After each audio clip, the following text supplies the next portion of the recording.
Синоќа на сцената во Дојран лицата со посебни потреби од Неготино и средношколци и студенти ја изведува театарската представа Мрзливата жена и метлата во организација на Сдруженијето за помош на лица со ментален хендикеп, порака од Неготино.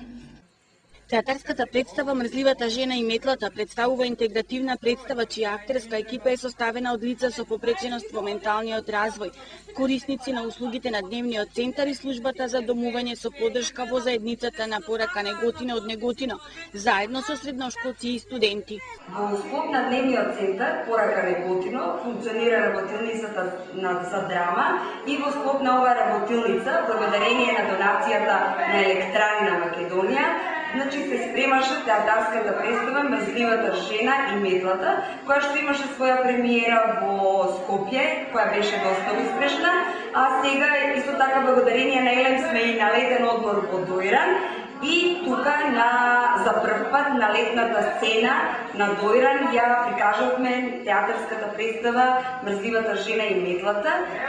Представата доживеа свој успех, имаше доста посетеност од страна на туристите и населението од Дојран, од нашите корисници и сме многу задоволни. Дел од глумците во театарската представа Мрзливата жена и метлата се корисници на првата служба за домување со поддршка во заедницата, која функционира во Неготино.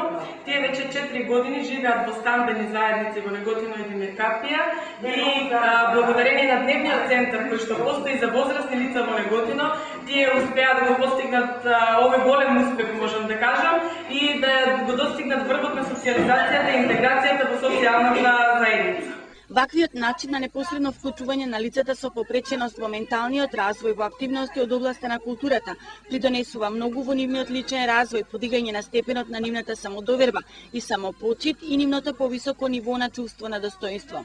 Од друга страна, преку реализацијата на ваков вид на театарски представи, пошироката заедница и граѓаните имаат можност да ги видат нивните потенцијали и капацитети, а со тоа сакаме да влијаеме врз подигање на јавната свест дека и лицата со попреченост во менталниот развој се дел од заедницата и заслужуваат еднакви можности како и другите граѓани, вели Гордана Трајковска, претседател на порака. Драматизацијата за представата е превземена од книгата на Шенка Колозова и е прилагодена според можностите на корисниците на порака Неготино од Неготино, а средствата за реализација на представата се донација од Елем, Електрани на Македонија.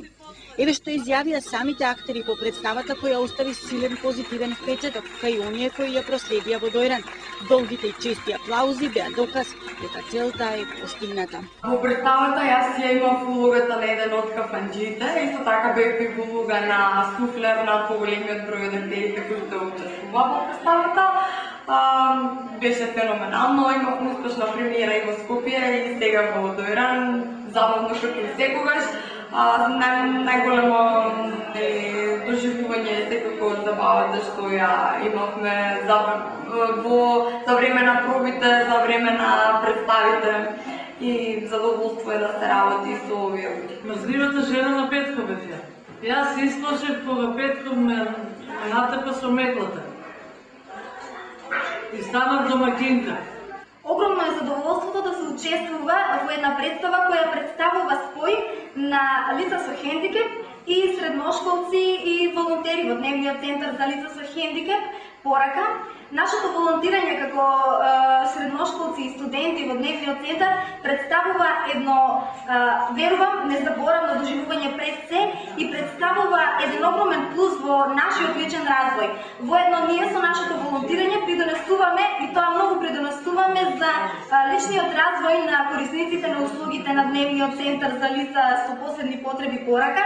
Со тоа придонесувајќи за нивниот личен развој, секој нивен напредок го гледаме како и наш напредок, заради тоа што ние сме придонеле и ронка, но сме придонеле за нивниот развој, за нивниот напредок и секој нивен чекор напред го гледаме како нешто огромно, нешто големо и тоа представува огромно задоволство. Воедно во оваа прилика ги повикувам сите средношколци и сите студенти кои сакаат да ја имаат улогата на хуманитарци и кои сакаат да го пронајдат задоволството во помагањето на други луѓе, да повелат и да волонтираат во дневниот центар порака, затоа што таму на вистина ќе најдете луѓе кои што со искреност ќе зборуваат со